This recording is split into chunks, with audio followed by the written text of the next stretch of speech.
بسم الله الرحمن الرحيم. بسم الله ناصر المظلومين وقامع المفسدين. نحن نعلم، بل الجميع يعلم، إن القضاء على الفساد والمفسدين والفشل والمحاصصة الحزبية والطائفية الممقوتة يحتاج إلى دماء زكية، لكون إن كل الثورات الإصلاحية الكبرى في العالم تبدأ بالسلم وتختتم بالدماء، كما هو الحال بالنسبة للثورة الإصلاحية الإنسانية الكبرى للإمام الحسين عليه السلام. وبما إن الفاسدين باتوا في طغيانهم يعمهون ولمطالب الشعب لا يسمعون، بل صاروا على الشعب ومطالبه يتآمرون، وبمقدار جهدهم لقمع الاحتجاجات السلمية يخططون.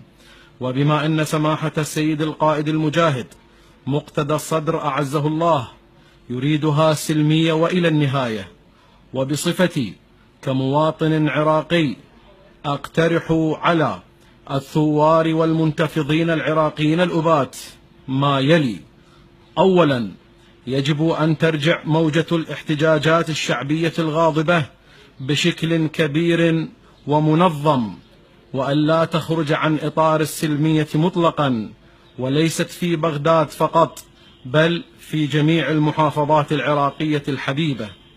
ثانيا، يكون الاحتجاج سلمي غاضب على شكل انتفاضة شعبية عظمى، كما أراد سماحة السيد القائد أعزه الله، حيث قال: أقف منتظرا الانتفاضة الشعبية العظمى.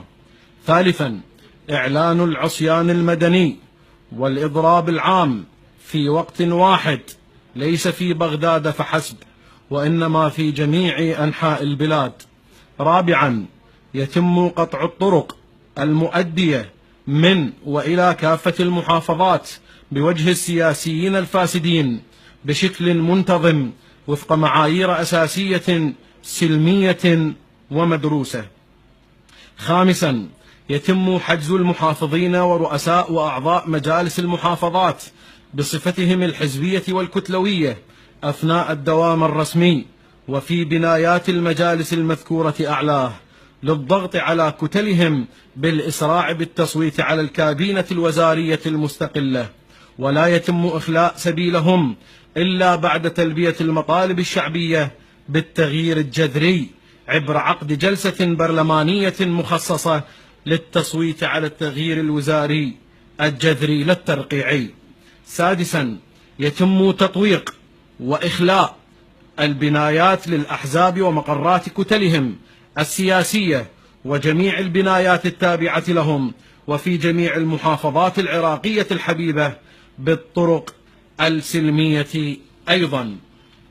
سابعا، يمنع الدوام الرسمي في جميع دوائر الدولة للضغط على الحكومة بالإسراع بتنفيذ الإصلاحات الحقيقية عدا المستشفيات ومراكز الشرطة المحلية فقط، لكونهما يرتبطان ارتباطا مباشرا بحياة الإنسان.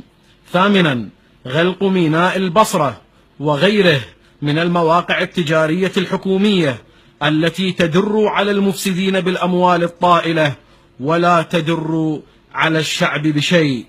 تاسعا، السماح لجميع أصحاب الحرف والأعمال الأهلية والأسواق بمزاولة العمل، لكونها لا تشكل دعما كبيرا لعمل الحكومة، بل هي لمصلحة المواطن. عاشرا، من الثوابت الوطنية الأساسية احترام الواجبات الوطنية لقوات الأمن العراقية البطلة، بل يجب التنسيق معها على كافة الأصعدة والمستويات، لكون أن قواتنا الأمنية العراقية المجاهدة معنية بحماية الشعب. 11، إبعاد الحشد الشعبي البطل من أجواء الاحتجاجات، لكونهم يرابطون في جبهات القتال، وهذه المعركة الشريفة تحتاج إلى تخطيط بصورة مهنية ومرتبة. جزاهم الله خير جزاء المحسنين. المرابط لدعم الإصلاحات: علي الحسيني.